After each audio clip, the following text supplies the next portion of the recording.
Hola colega, bienvenido al mini curso sobre gestión de indicadores de desempeño que expondré en unas 3 o 4 sesiones. En este curso cubro algunos tips básicos sobre cómo mejorar la práctica gerencial de hacer monitoreo periódico de indicadores numéricos, sean ellos de resultados globales del negocio, sean de desempeño de procesos empresariales o aún indicadores de avance de proyectos de mayor duración. Si en lo que toca a esa práctica, todo lo que haces es comparar el resultado presente en relación al resultado anterior o con relación a una meta predefinida, si se la cumple o no, creo que lo que voy a discutir aquí te será útil. Pero antes de iniciar, te recomiendo que veas, ahora o más tarde, algunos videos de mi canal Resolve.guru en español, en los cuales hablo sobre temas complementarios sobre indicadores. Dejo los enlaces en la descripción. Sigamos entonces.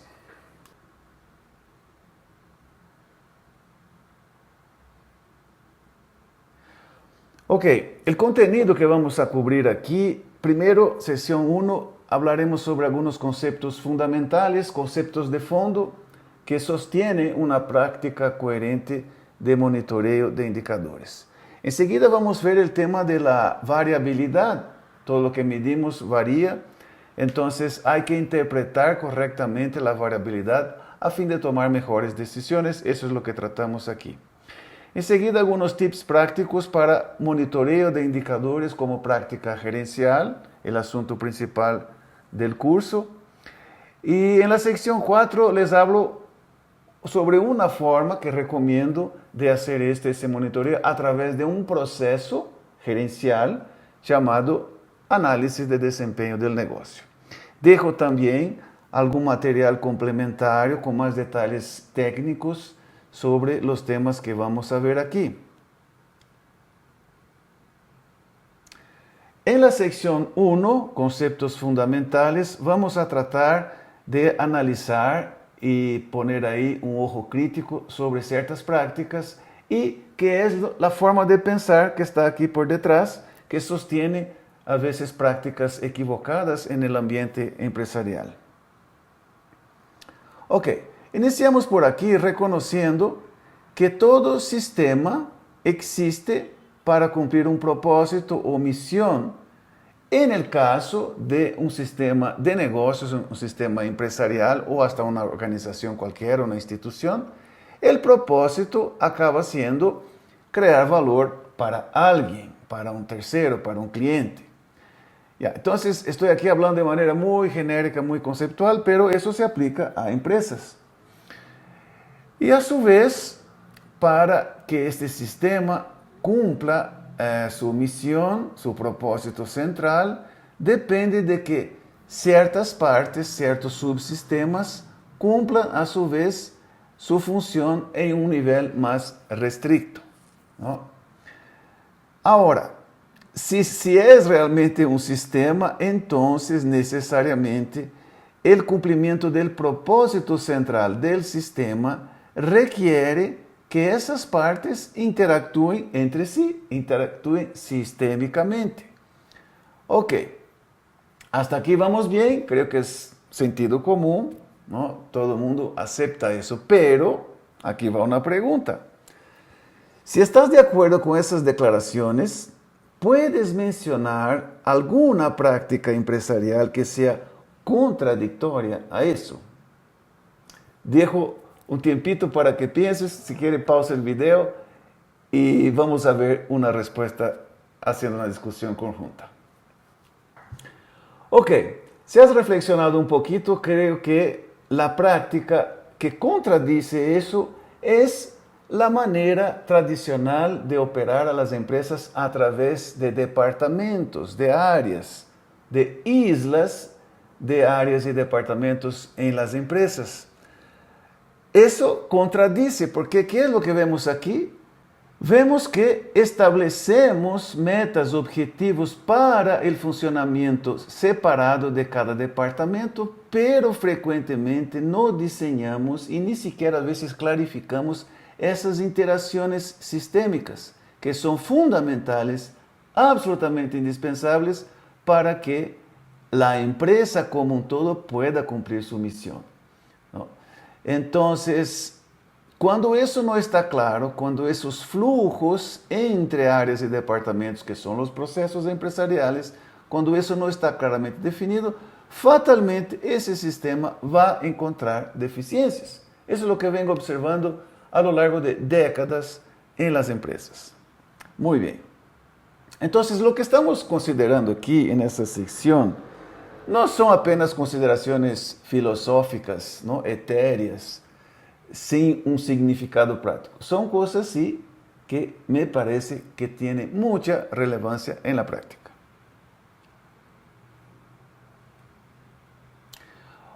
Ok, entonces entendamos un poquito aquí, por lo menos en mi forma de ver, cómo es que personas inteligentes, competentes, desde los altos ejecutivos, gerentes, mandos medios, personal de la operación, cómo es que gente así, que es competente, inteligente y además bien intencionada, hace que, por su propia forma de administrar, la empresa como un todo tenga un desempeño suboptimizado.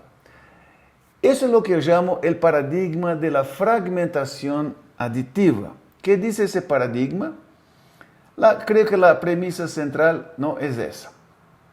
El desempeño global resulta de la suma de los resultados de las partes. Es decir, la premisa de fondo, en otras palabras, si cada área y persona hace su parte, la empresa como un todo tendrá un buen desempeño. Y ahí vemos eso aplicado a áreas, departamentos y hasta a individuos.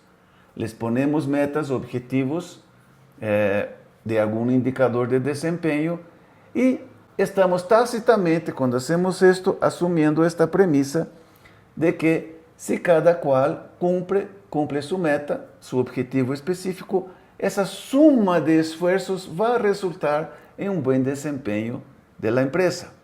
Lo que es, ¿te parece que es falso o verdadero? Yo creo, estoy convencido de que esto es una premisa falsa. Si tienes experiencia en el ambiente de la típica empresa, creo que ya sabes, puedes contar hasta historias, ejemplos que confirman que si cada cual hace lo suyo, el resultado no necesariamente es lo mejor para el negocio como un todo. Hay conflictos, hasta contraposición entre objetivos de áreas, etc. Pero aquí no quiero extenderme mucho más en eso. Ok, si estamos de acuerdo que eso es una afirmación falsa, ese paradigma de la fragmentación aditiva deba ser eliminado, borrado de nuestras mentes y prácticas, ¿qué es lo que ponemos en su sitio para sustituir ese paradigma, ¿no? Yo propongo el paradigma del flujo sistémico, como venimos discutiendo. Y podríamos resumir ese paradigma en la siguiente frase: la creación de valor y por lo tanto el desempeño global de un sistema de negocios resulta del flujo sistémico interactivo entre las diferentes áreas, es decir, el trabajo de equipos en los procesos empresariales. Eso es lo que hay que reconocer, eso es lo que hay que instituir en la empresa para que se pueda maximizar el desempeño. Consideremos ahora algunos enseñamientos de los gurús de la administración sobre ese tema de los indicadores, empezando aquí con el Dr. Deming, que dice que un sistema debe ser gestionado, no se autogestionará. En el mundo occidental, si dejamos aislados a los componentes del sistema, ellos se volverán individualistas. No podemos admitir el efecto destructivo de la competencia entre los componentes del sistema.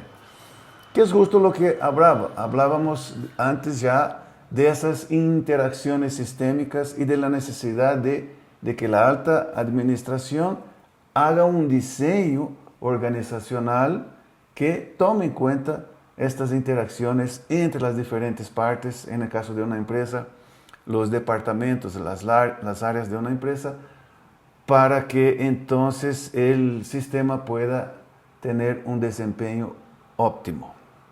Ok. Vemos aquí la conocida como trilogía del Dr. Juran, que dice: la verdadera gestión involucra 3 actividades: planificación, control y mejora.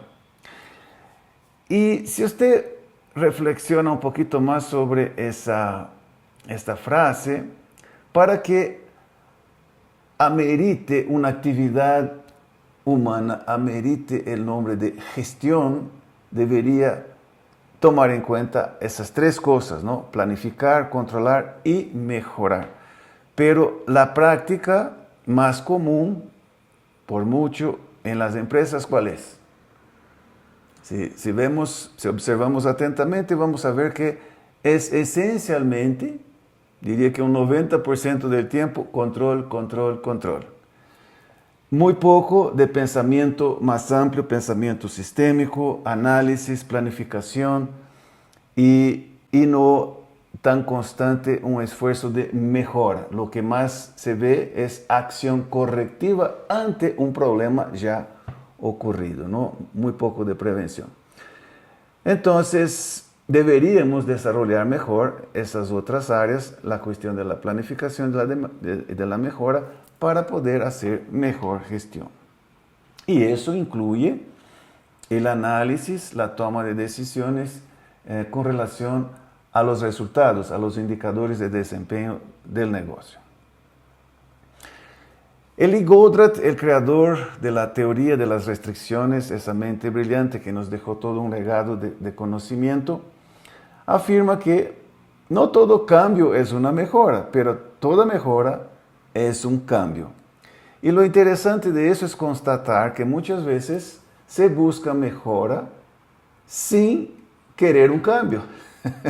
O sea, se busca la mejora a través de la vía de hacer más de lo mismo.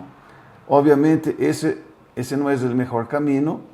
Si queremos realmente promover un cambio radical en el sistema, tenemos que buscar una mejora respecto al status quo. Y esto, para decidir esa mejora, este camino, claro, pasa por el análisis de cómo estamos, hacia dónde queremos llegar, y eso topa con nuestro asunto de los indicadores. Y sobre los indicadores, aquí tenemos también algunas frases de Goldratt sobre específicamente el tema de las mediciones, las métricas empresariales. Esta dice: dime cómo me mides y te diré cómo me comportaré. Si me mides de forma ilógica, no te quejes de un comportamiento ilógico. Relacionado a eso, es muy común en las empresas alabar y hacer discursos sobre el trabajo de equipo, hasta como valor de la empresa a veces lo pone. Pero en la práctica, la práctica común vigente en las organizaciones es que las mediciones, cuando vamos a la cuestión de evaluar el desempeño, se hace la evaluación de cumplimiento de metas individuales, de personas, de áreas aisladas, ¿no? Y eso obviamente destruye simplemente el trabajo en equipo, porque la gente va a pasar a servir esa meta aislada, su objetivo individual, personal, su objetivo de área aislada en la organización, y eso no promueve, hasta destruye el trabajo de equipo. Entonces, a veces vemos que la gente no trabaja en equipo, que actúa de manera individualista, y nos quejamos, pero es por nuestras propias políticas de mantener ese esquema perverso de mediciones y metas individuales. Y esta otra aquí también nos da un criterio para saber cuándo un indicador, una métrica es sana desde el punto de vista de buscar un mejor desempeño. Entonces dice Goldratt: la métrica adecuada es aquella que lleva a las personas a hacer lo que es bueno para el sistema. Y entonces eso nos pone en contraposición, de nuevo, con la práctica común de tener indicadores de áreas, bajo el nombre de KPI, Key Process Indicators, pero si usted va a ver de cerca, no es realmente un Process Indicator, no es un indicador de proceso, es un indicador de área, de un resultado de área o hasta de una persona dentro de las áreas. Entonces, si queremos realmente KPIs, Key Process Indicators, tenemos que necesariamente ver esos flujos transversales de creación de valor que definen el desempeño organizacional. Entonces, ese cambio de metas aisladas hacia metas de los resultados de esos procesos transversales, ese es el gran cambio que nos va a ayudar a buscar un mejor desempeño.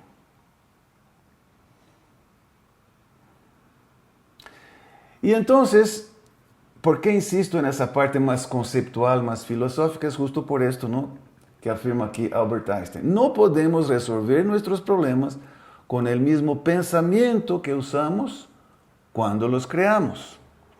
Entonces, eso para mí, a lo largo del tiempo, fui constatando que realmente es una verdad. Hasta puedo afirmar que si nuestra mentalidad no cambia, entonces realmente nada cambió. Porque vamos a aferrarnos a nuestras prácticas comunes, a nuestros paradigmas tradicionales, sin buscar una forma superior de ver a las cosas, ¿no? Entonces, por eso es que estoy haciendo esa parte introductoria, yendo a esas cosas más de fondo, no tanto en la técnica en sí. La técnica viene después de una comprensión más profunda de esos principios que gobiernan la situación. Dejo aquí una tarea. Aquí está una tabla con estas prácticas comunes que vemos en las organizaciones. Entonces dejo como tarea para que reflexiones y llenes esa tabla, ¿ok? Para cada práctica ver cuáles son las consecuencias negativas de instituir esa práctica tan común en las organizaciones. ¿Cuál es la premisa de fondo, esa forma de pensar que sostiene, que da origen a decidir implementar la práctica? ¿Y cuál sería un camino de solución para eliminar esas consecuencias negativas, rompiendo entonces la forma de pensar, esa premisa de fondo que determina la práctica? Ok, piensa un poquito, llene esa tabla, pausa el video y después vea la solución que propongo, mi respuesta particular a esas consideraciones. Y aquí está mi respuesta. No voy a extenderme aquí en leer esto, más bien pido que usted analice y si quieres, ¿no?, hasta te pido esa contribución, contribuye con tus comentarios en la sección de comentarios. Eso va a ser bastante interesante, abrir una discusión respecto sobre eso, si es que hay alguna discrepancia o si quieres mejor contribuir con algo de tu propia experiencia. Hagamos ahora una crítica a los tan populares objetivos SMART en las organizaciones. La sigla viene del inglés, ¿no? Specific, Measurable, Achievable, Relevant, Time Bound. Entonces vamos punto por punto viendo si está bien o si eventualmente hay algo que se pueda mejorar. Que un medidor, que un objetivo sea específico está muy bien, ¿no? No podemos tener objetivos o métricas muy amplias que abarcan un montón de cosas, porque un objetivo específico nos va a ayudar a poner el enfoque en la acción de análisis y mejora. Ok, que sea medible, que sea mesurable, eso también es bueno, tomando en cuenta aquí que no todo objetivo relevante para una organización es medible, no necesariamente. Pero es buena práctica siempre que sea posible, ¿no?, tener algo cuantificable.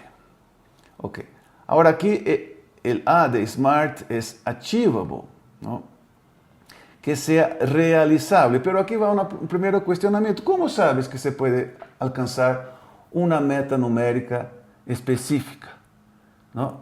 Entonces, no tenemos esa habilidad de predecir el futuro. Y aquí tenemos el riesgo de ser o irrealista cuando ponemos una meta más allá de lo que la situación que afrontamos permite lograr, o una meta conservadora, ponemos aquí y supongo que queremos aumentar un indicador y la situación daría para acá.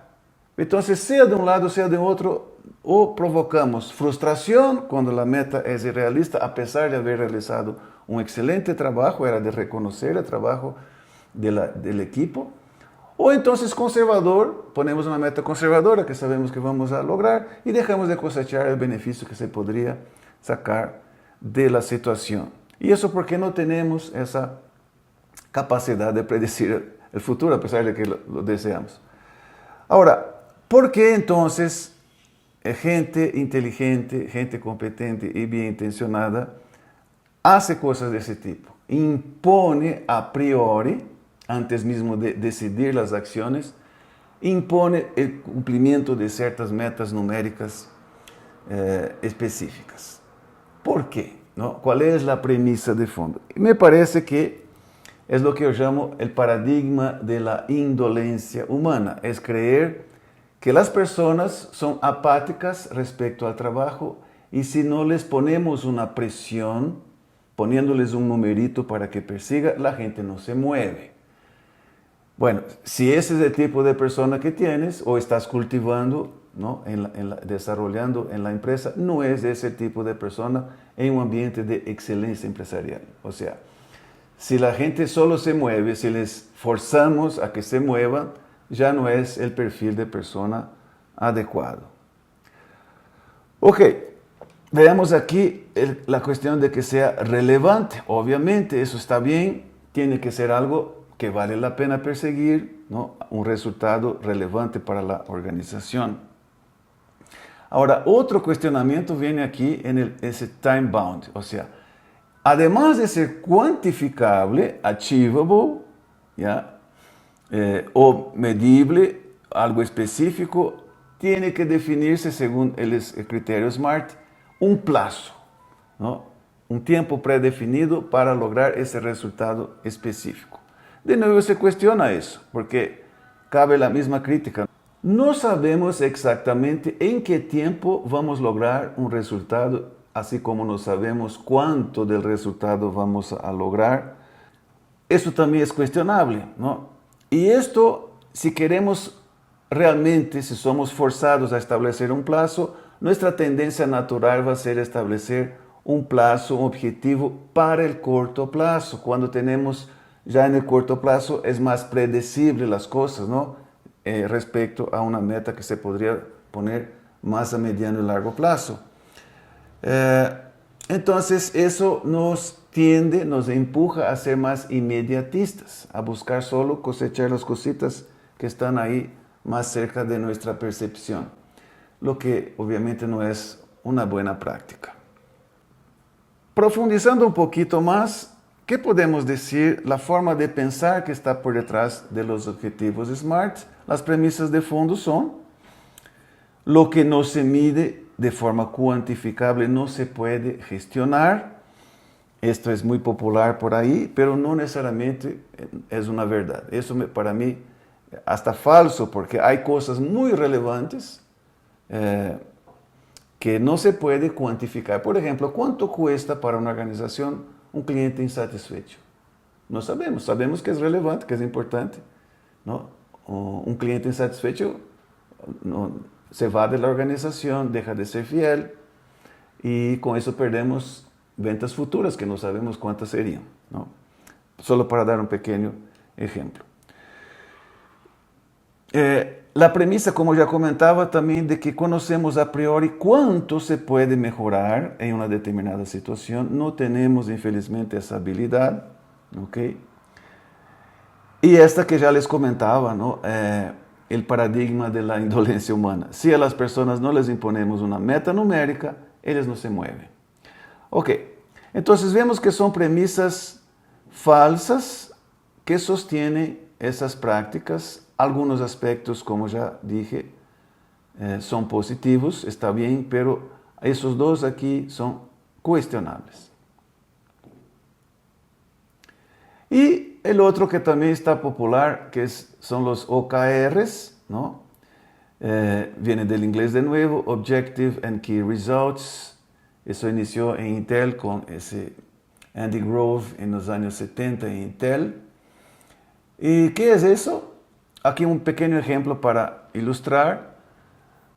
Por ejemplo, un objetivo, la O de objetivo, aumentar la presencia de la marca en el mercado. ¿Y qué son los KR, los Key Results? Aquí tenemos respecto a ese objetivo, esos resultados clave. Incrementar el tráfico del sitio web, 30%, etcétera, etcétera. Ok, entonces, aquí está muy bien que el objetivo no sea numérico, eso es lo que predica, ¿no? el OKR, que no sea algo numérico, ya reconociendo que no tenemos esa previsión para objetivos más a mediano y largo plazo. Eso está muy bien y voy a desarrollar un poquito más sobre eso. Pero aquí cae de nuevo en la trampa de poner aquí en los Key Results algo específico, cuantificable, ¿no? y el plazo. Aquí padece de los mismos males que estábamos ya comentando para los objetivos SMART. Ahora, aquí no me malinterprete, no estoy diciendo que no hay que controlar, que no hay que medir, ¿no? Eso vamos a desarrollar un poquito. Pero primero hagamos aquí una diferenciación importante. Una meta numérica no es lo mismo que un objetivo, como ya vimos ahí con el caso de los OKRs. Por ejemplo, una meta numérica, incrementar las ventas de la categoría A, suponga de un producto, en un 30% hasta el enero de 2024. Suponga eso. Esa es una clásica meta numérica, dice cuánto y hasta cuándo. Ya un objetivo sería algo de ese tipo, incrementar las ventas de la categoría A. Eso ya es suficiente en una organización que realmente practica la excelencia para que la gente se mueva hacia este objetivo. No hace falta la parte cuantificable y el plazo. ¿Cuál es la parte cuantificable? Lo máximo que se pueda. ¿Hasta cuándo? Lo más rápido posible. Si realmente es importante, hay que hacerlo lo más rápido posible. ¿Ya? Ok. Ahora, destaquemos aquí los tres componentes fundamentales de un objetivo. Entonces, primero, un sentido de mejora. En este ejemplo, incrementar. ¿Qué sentidos vamos a dar al indicador que vamos a monitorear a lo largo del tiempo? Segundo aspecto es que sea un indicador numérico mensurable. Por ejemplo, las ventas, ¿no? Ventas es cuantificable, es medible. Y tercero, que establezca el foco de la acción hacia dónde queremos actuar, ¿no? Entonces, aquí en este caso, ese tercer elemento también está de ese objetivo. Vamos a actuar para incrementar las ventas en la categoría A de productos, por ejemplo. Ok, entonces, como ya dije, no hace falta la especificación de una meta numérica y aquí van algunos ejemplos de objetivos. Reducir el número de incidentes de seguridad en la planta. Ahí está un objetivo claro. Tenemos el sentido de mejora, tenemos el indicador medible y el foco de la acción.